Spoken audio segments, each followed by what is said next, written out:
అగ్ని 24 టాక్స్కి స్వాగతం. నేను మీ రామకృష్ణ.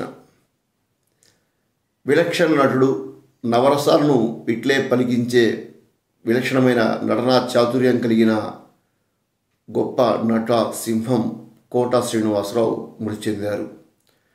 కోట శ్రీనివాసరావు హాస్య నటుడిగా, విలన్గా ఏ క్యారెక్టర్ ఇచ్చినా ఆ క్యారెక్టర్లో ఇమిడిపోయే తత్వం కలిగిన ఒక మహోన్నతమైన నటన చాతుర్యం గలవాడు. సాధారణంగానే రాజకీయాల్లో కాస్త ఇలాంటి వాళ్ళను గుర్తించి స్వాగతించడం జరుగుతుంది. అలా బీజేపీలోకి కోట శ్రీనివాసరావు గారిని అప్పట్లో ఆహ్వానించడము, విజయవాడ నుంచి ఆయన ఎమ్మెల్యేగా గెలుపొందడము ఇవన్నీ కూడా తెలిసిన విషయాలే. తెలుగు సినీ రంగంలో కోట శ్రీనివాసరావుకు అద్భుతమైన కాంబినేషన్ బాబుమోహన్ గారు. ఇద్దరు కూడా సినీ రంగంలో ఎలా అయితే గుర్తింపు పొందారో రాజకీయ రంగంలో కూడా అనేక గుర్తింపు పొందారు. బాబుమోహన్ గారు ఏకంగా మంత్రి పదవి కూడా చేపట్టారు. ఎనిగా కోట శ్రీనివాసరావు గారు దాదాపు 750 చిత్రాలకు పైగా నటించి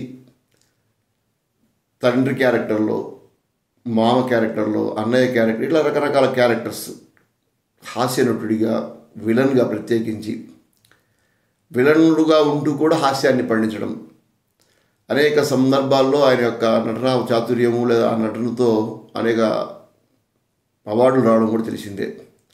అలాంటి వ్యక్తి ఒక నట శిఖరం నెలకొరిగింది. ఆయన యొక్క నటనా చాతుర్యము, అదేవిధంగా రాజకీయంగా ఆయన ఉన్నప్పుడు చేసిన కొన్ని మంచి కార్యక్రమాలు, వీటిని దృష్టిలో పెట్టుకొని ఆయన అలాంటి గొప్ప నటుడు మన మధ్య లేడంటూ బ్రాహ్మణ సంఘానికి సంబంధించిన మార్కాపురం బ్రాహ్మణ సంఘ నాయకులు ఆయన చిత్రపటానికి పూలమాల వేసి నివాళులు అర్పించారు.